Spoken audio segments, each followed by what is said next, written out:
Franck Leroy, nous sommes redescendus sur Terre. Nous sommes sur la fameuse avenue de Champagne, cœur d'Épernay. C'est important pour une ville et pour un territoire comme l'agglomération d'avoir un bel espace comme ça, aménagé. C'est un espace exceptionnel. Preuve en est, il a été classé au patrimoine mondial de l'UNESCO. C'est une avenue qui s'appelle autrefois le Faubourg de la Folie et où se sont installées de nombreuses maisons de champagne en enfilade, les unes à côté des autres, avec en plus une architecture assez remarquable, assez éclectique également, qui rehausse en quelque sorte le standing de cette avenue. Alors c'est là que se trouve le cœur d'Épernay, ces maisons de champagne, sous nos pieds environ 120 km de cave, avec un peu plus de 200 millions de bouteilles, peut-être 300 millions de bouteilles, qui sont en train de vieillir tranquillement, d'arriver à maturation pour qu'elles puissent évidemment réjouir tous les convives du monde entier, puisque vous savez que le champagne est un produit universel. Donc là, on voit un petit peu la circulation parce qu'il faut qu'une ville vive, oui. Mais bien sûr, lors de certains événements, cette avenue, elle vit complètement autrement. On est totalement piéton et il y a des superbes animations, notamment en hiver. Oui, alors cette avenue elle a été entièrement repensée. Autrefois, sur sa largeur, 2 tiers de l'espace était réservé aux voitures et 1 tiers aux piétons. Désormais, c'est le contraire. Les trottoirs sont très larges et il nous suffit d'installer quelques jardinières aux extrémités pour piétonniser cette avenue et en faire un lieu de fête. Nous avons notamment les Habits de Lumière, qui est souvent le 2e week-end du mois de décembre, qui est un événement assez unique et extraordinaire où toutes les maisons ouvrent, créent des bars à champagne, des grandes animations se déroulent le long de l'avenue, une grande parade de théâtre de rue avec des troupes extrêmement spectaculaires.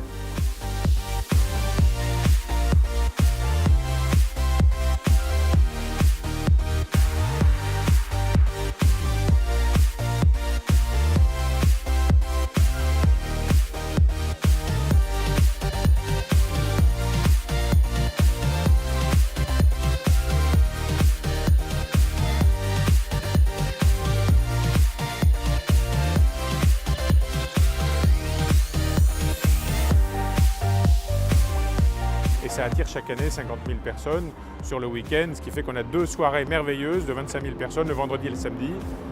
Nous avons également des départs de courses ici, on a reçu le Tour de France, on a des départs de raid, des départs de rallye parfois, parce que cette avenue est célèbre dans le monde entier aujourd'hui. Donc on a dit sport, Tour de France, événements divers et variés, et aussi la Champagne en fête. Alors la Champagne en fête, c'était effectivement il y a quelques jours où nous avions organisé le vendredi soir une très belle soirée ici, avec des troupes de théâtre qui étaient positionnées tout le temps de l'avenue, des orchestres, et c'était un grand moment de joie, d'autant plus qu'on avait un temps absolument magnifique. Et c'est vrai que cette avenue, elle se prête parfaitement à des événements touristiques ou festifs, parce qu'il suffit de la fermer aux 2 extrémités, d'ouvrir les portes ou les grilles des maisons de champagne, et on est alors dans un univers absolument merveilleux. Et justement, nous étions avec vous pour la Champagne en fête, à la fois le vendredi soir ici à Épernay, aussi le samedi dans les villages. Je vous laisse découvrir un petit peu l'ambiance. Le coup d'envoi des festivités a été donné à 20h à Épernay. Vendredi 29 juin, l'avenue de Champagne s'est animée au rythme des concerts et animations sur les trottoirs et dans les maisons de champagne sparnassiennes. Une 2e édition de la Champagne en fête attendue. L'événement s'inscrit dans une dynamique d'ensemble. On a voulu que cette avenue soit inscrite au patrimoine mondial et à l'occasion de la candidature, on a fait naître un certain nombre d'animations pour montrer que le Champagne, c'est aussi un lieu où on fait la fête, où on célèbre des événements heureux, où on célèbre des réconciliations. Et on s'était dit qu'il fallait un événement estival qui permette de fédérer à la fois la ville d'Épernay, mais également les villages vignerons autour. Et c'est comme ça qu'est née cette idée l'année dernière. La Champagne en fête est en effet l'occasion de célébrer la fameuse boisson champenoise, mais également de montrer l'envers du décor, les métiers qui participent à son élaboration et la diversité des terroirs. Professionnels et bénévoles étaient mobilisés dans 9 communes de l'agglomération qui proposaient des événements tout le week-end. Champagne, c'est un vin et c'est issu du travail des hommes, du terroir. Et donc l'origine du Champagne, c'est bien la terre, le terroir.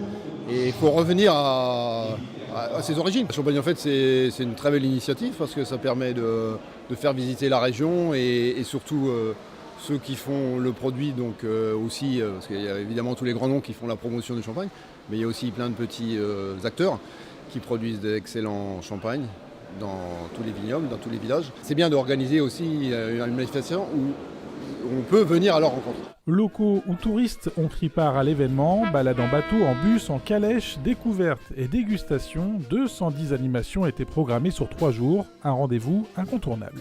Cheers! Il y a l'ambiance déjà de 1 et 2. En Belgique, on aime bien boire le champagne. C'est quand même mieux, on est habitué à boire des bières et de temps en temps, ça fait quand même changer une bonne coupe de champagne. Aujourd'hui, on fait un peu des balades dans les différentes communes. On reste ce soir à Pernay, là il y a la grande fête et voilà. L'idée c'est de montrer qu'en Champagne on sait faire la fête, on sait accueillir, on sait partager des moments de convivialité. Parce que le champagne, c'est pas autre chose que des moments de convivialité, de plaisir, de bonheur, de sensibilité. Et il fallait qu'on puisse vivre ces moments-là en Champagne.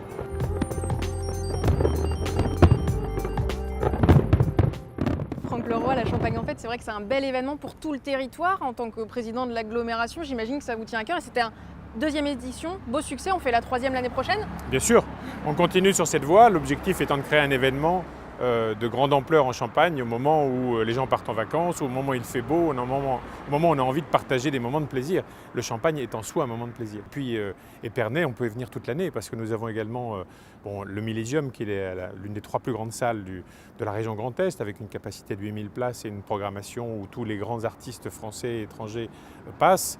Le théâtre avec une saison théâtrale assez remarquable également, un complexe nautique qui fait qu'on peut venir aussi sur un week-end se détendre chez nous. Et puis la vigne, on peut la parcourir par 4 saisons, profiter de ces endroits exceptionnels. Et puis les maisons de champagne sont ouvertes toute l'année. Donc vraiment des possibilités infinies de week-end dans la capitale du Champagne. Donc voilà, nous les Aubois, on vient vous voir régulièrement. De même que nous avons toujours beaucoup de plaisir à aller à Troyes.